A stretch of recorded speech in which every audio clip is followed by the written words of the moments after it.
বাংলাদেশের রাজনীতিতে এক বড় পারাবদল ঘটেছে। দীর্ঘ সময় ধরে ক্ষমতায় থাকা আওয়ামী লীগ এখন বিরোধী দলে। জনগণের রায় বদলে দিয়েছে রাজনৈতিক সমীকরণ। কিন্তু প্রশ্ন হলো, আওয়ামী লীগ কি আবার ঘুরে দাঁড়াবে? আর তার জন্য তাদের করণীয় কি? চলুন খুঁটিয়ে দেখি পুরো বিষয়টি। আওয়ামী লীগ টানা 16 বছর ক্ষমতায় ছিল। এই দীর্ঘ শাসনকালে তারা উন্নয়ন ও অগ্রগতির অনেক গল্প লিখেছে, কিন্তু একই সঙ্গে বিতর্ক ও সমালোচনারও জন্ম দিয়েছে। অতি আত্মবিশ্বাস ও জনগণ থেকে দূরত্ব।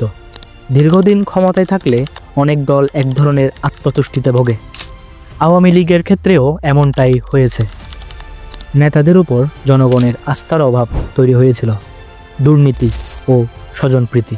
বিভিন্ন মেগা প্রকল্পে দুর্নীতির অভিযোগ উঠেছে।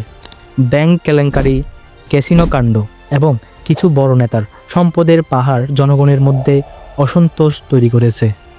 একাধিক নির্বাচন বিতর্কিত হওয়ায় আন্তর্জাতিক মহলেও সমালোচনা হয়। এইসব কারণ মিলেই আওয়ামী লীগের জনপ্রিয়তা কমতে থাকে এবং শেষ পর্যন্ত জনগণের রায় তাদের ক্ষমতাচ্যুত করে। আওয়ামী লীগ কি আবার ক্ষমতায় আসতে পারবে? পুনরায় ক্ষমতায় ফেরা সহজ হবে না, কিন্তু অসম্ভবও নয়। ইতিহাস বলে বাংলাদেশে কোনো দল চিরদিন ক্ষমতায় থাকে না। বিএনপির মতো দল 2006 সালে ক্ষমতা হারানোর পর এক যুগ অপেক্ষা করেছিল। আওয়ামী লীগ যদি তাদের কৌশল পরিবর্তন করে, তবে তারা আগামী নির্বাচনে নতুন করে ঘুরে দাঁড়ানোর সুযোগ পাবে।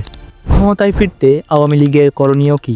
আওয়ামী লীগ যদি আবার ক্ষমতায় ফিরতে চায়, তাহলে তাদের বেশ কিছু বড় পরিবর্তন আনতে হবে। জনগণের আস্থা পুনরুদ্ধার করা, দুর্নীতিবাজদের বাদ দিয়ে সত্যিকারের জনপ্রিয় নেতাদের সামনে আনতে হবে। গণতন্ত্র চর্চা ও স্বচ্ছতা নিশ্চিত করা। দলীয় গঠন সংস্কার করতে হবে। মত প্রকাশের স্বাধীনতা দিতে হবে। কূটনৈতিকভাবে ভারসাম্য বজায় রাখতে হবে। শুধু একটি দেশের ওপর নির্ভর না করে বহুমাত্রিক পররাষ্ট্রনীতি নিতে হবে।